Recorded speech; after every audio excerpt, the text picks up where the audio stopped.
আমরা তাকে ধরার পরে একটার পর একটা টোটাল এ পর্যন্ত 10টা অভিযোগ পাইছি এবং সবগুলা একই ধরনের একই ধরনের ব্ল্যাকমেইল করেন, কখনো কখনো রেপ করেন, কখনো কখনো পর্নোগ্রাফির কাজ করেন।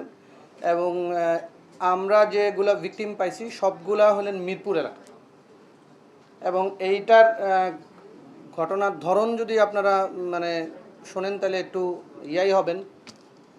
আমরা বাংলাদেশে এই ধরনের নর্মাল পাই না, নর্মাল বিহেভিয়ার, এই টাইপের বিহেভিয়ার আসামি পাই না। এটা আমার জন্য একটা মানে ডিফারেন্ট কেস, আমাদের টিমের জন্য একটু ডিফারেন্ট। কারণ আসামি প্রথমে যে কোনো একজনকে ভিকটিম, স্টার্টিংটা আমরা এখন পাই নাই, স্টার্টিং পয়েন্ট পর্যন্ত যেতে পারি না।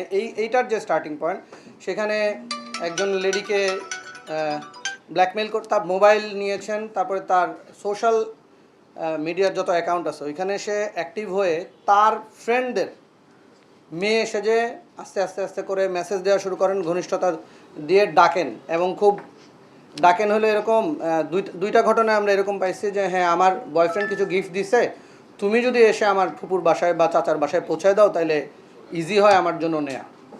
তো যখন মেয়েটা রওনা করার পরে বলে যে আমি একটু অসুস্থ, আমি আসতে পারতেছি না, আমার ফুপাতো ভাইরে পাঠাচ্ছি বা চাচাতো ভাইরে পাঠাচ্ছি।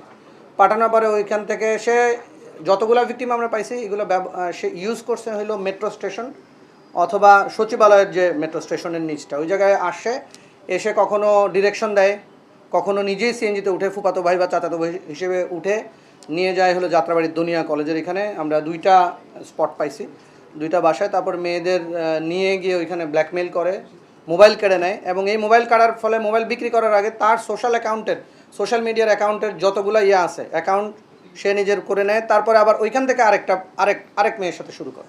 তো আমরা এই পর্যন্ত এটা ঘটনার কিন্তু খুব বড় না। 4ই মার্চ আমাদের প্রথম ভিকটিমের আমরা জিডি পাইছি এবং সর্বশেষ হলো 9ই এপ্রিল।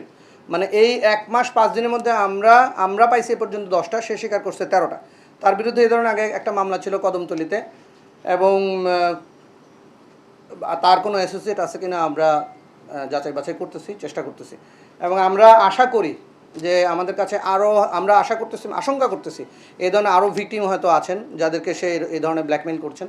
সবাই সামাজিকতার খাতিরে, সামাজিক সম্মানের খাতিরে হয়তো অনেক কথা বলছেন না, অনেক করতেছেন না, কিন্তু আমরা আশঙ্কা করতেছি। আমরা যেটা হেডলাইন করছি ঘটনা এরকম, আমরা ভিকটিমদের পরিচয় হয়তো দিতে পারতেছি না, কিন্তু আমরা তাকে আইনের আওতায় আনা, তাকে মিডিয়ার সামনে নিয়ে আসা আসলে দরকার।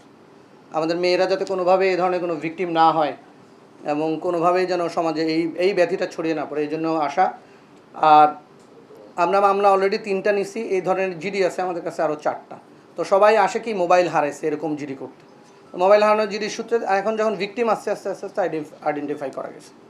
এবং মিরপুর থানায় এই ধরনের অনেকগুলো জিডি আছে, মিরপুর মডেল থানায়, এবং সবগুলোই মিরপুর ভিত্তিক।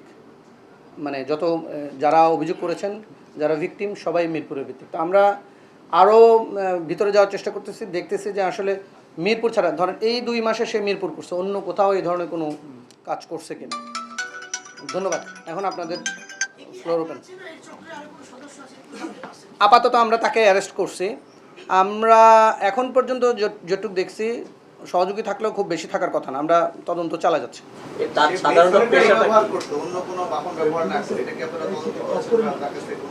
না, একদম সিএনজি ব্যবহার করতে এমন না, রিক্সাও, মানে যখন যেটা সুবিধা হয়। আমরা তাকে ধরতে বেগ পেতে হয়েছে। আমার যে আছে, আমার টিমের লোকজন রিক্সা পর্যন্ত চালাইছে ওকে ধরার জন্য।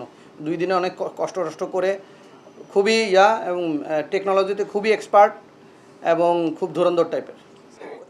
অভিযুক্তের নাম রাশেদুল ইসলাম রাব্বি। সাধারণত তার পেশাটা কি আসলে, সে কি করে? সে কিছুই করে না, এটা দিয়ে ইনকাম করে। মেয়েদেরকে ধরেন একটা মেয়েকে নিয়ে গেল, তারপর তার সোনা গয়না, কানের দুল, মোবাইল, টাকা, ভ্যানিটি ব্যাগে নর্মালি অনেক কিছু টাকা পয়সা থাকে, ওগুলো নিয়ে করে।